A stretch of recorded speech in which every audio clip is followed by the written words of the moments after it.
खुदा बाप और बेटे और उल कुदस के नाम से आमीन। मसीह में आप सब की सलामती हो।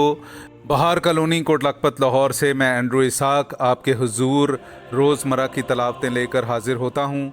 तो मेरे अजीज़ों, आइए हम भरपूर ईमान के साथ आज की तलावतें सुनते हैं।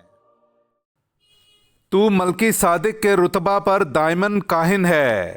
हमारे लिए आज की पहली तलावत इब्रानियों के नाम खत उसका 7वां बाब पहली से तीसरी और फिर 15वीं से 17वीं आयत तक। क्योंकि ये मलकी सादिक शाह शालीम खुदा ताला का काहिन था। जब इब्राहिम बादशाहों को मारकर वापस आ रहा था तो इसी ने उसका इस्तकबाल किया और उसे बरकत दी, और इब्राहिम ने उसे सब चीज़ों की दै-यकी दी। बस ये अव्वल अपने नाम के मानी के मुताबिक सदाकत का बादशाह है, और फिर शाह शालीम यानी सलामती का बादशाह है। ये बे बाप बे माँ बे नसब नामा है, ना अयाम की इब्तदा रखता है और ना ज़िंदगी का इख्तिताम, बल्कि इब्ने खुदा की मानिद है और अबदन काहिन रहता है।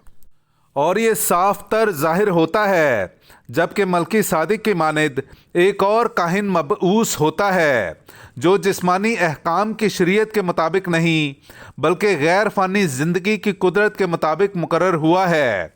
क्योंकि ये गवाही दी गई है कि तू मलकी सादिक के रुतबा का दायमन काहिन है। पाक कलाम का पढ़ा और सुना जाना हम सब के लिए बाइस बरकत हो। खुदा का शुक्र हो। तू मलकी सादिक की मानिद दायमन काहिन है। मेरे अज़ीज़ों, आइए हम खुदावंद अपने खुदा की हम्दो तारीफ़ करें। मैं आपके सामने पढ़ूंगा ज़बूर नंबर 110 उसकी पहली 4 आयात। खुदावंद ने मेरे खुदावंद से कहा कि मेरी दहनी तरफ बैठ, जब तक कि तेरे दुश्मनों को तेरे पाँव की चौकी ना करूं। खुदावंद तेरी ताकत का असा सहून से बढ़ाएगा। तू अपने दुश्मनों में हुक्मरानी कर। तेरे तवल्लुद के दिन हुस्ने तकदीस में शहाना ताकत तेरी ही है। तू ज़ोहरा से पहले शबनम की मानिंद मुझसे पैदा हुआ। खुदावंद ने कसम खाई और वो पछताएगा नहीं। तू मलकी सादिक के रुतबा पर दायमन काहिन है। पाक कलाम का पढ़ा और सुना जाना हम सब के लिए बाइस बरकत हो। खुदा का शुक्र हो। नाराए हम्द। खुदा का कलाम जिंदा मौसर है, ये दिल के ख्यालों और इरादों को भी जांच सकता है। हालेलुया। मेरे अज़ीज़ों, आइए हम आज का इंजीली इक़्तिबास सुनते हैं। इंजील मुक़द्दस बामुताबिक मुक़द्दस मरकज़ उसका 3रा बाब पहली 6 आयात। और वो इबादत खाने में फिर दाखिल हुआ, और वहाँ एक आदमी था जिसका हाथ सूखा हुआ था, और वो उसकी ताक में रहे कि अगर वो उसे सबत के दिन शिफा बख्शे तो उस पर इल्ज़ाम लगाएं। और उसने उस आदमी से जिसका हाथ सूखा हुआ था कहा, बीच में खड़ा हो।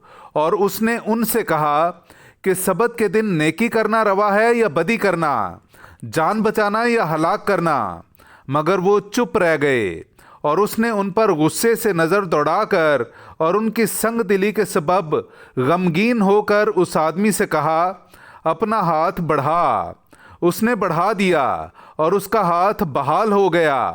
तब फरीसी बाहर जाकर फिलफौर हेरोदियों के साथ उसके खिलाफ मशवरा करने लगे कि किस तरह उसे हलाक करें। पाक कलाम का पढ़ा और सुना जाना हम सब के लिए बाइस बरकत हो। खुदा का शुक्र हो।